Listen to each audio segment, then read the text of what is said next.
ఏమండి, ఒక ఆవిడికి 101 సూది ఒంట్లో దించేశారు మాంత్రికులు. అలాంటి పరిస్థితిలో ఆనంద్ స్థిర గారు అటు రూట్కి వెళ్తా ఉంటే పలానా చోటకి నువ్వు వెళ్ళాలని చెప్పాడు. వెళ్ళాలని చెప్పినప్పుడు వెళితే ఆవిడందంట, ప్రార్థన చేయొద్దండి, నా కోసం చేయని అవసరం లేదు. అమ్మ, ఇంత బాధ అనుభవిస్తున్నావు, ఒంటి నిండా సూదులే ఉన్నాయి, గడ్డలు, ఎందుకు అనుభవిస్తున్నావు మరి అంటే, నేను కానీ బయటకు వస్తే కనుక ప్రార్థన అవకాశాలు లేకుండవు, నేను దేవుని స్తుతించుకోవడం ఉండదు. ఈ సూది పోట్లతో ఉన్నప్పటికీ కూడా దేవుని స్తుతించుకుంటూనే ఉన్నాను.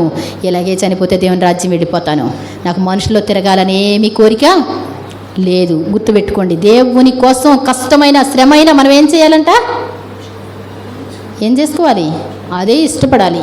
ఏమండి, ఆ నామము నిమిత్తం దెబ్బలు తినడం కూడా మహాభాగ్యం అనుకున్నారు. ఏమండి, దెబ్బలంటే తీయగా ఉంటాయండి.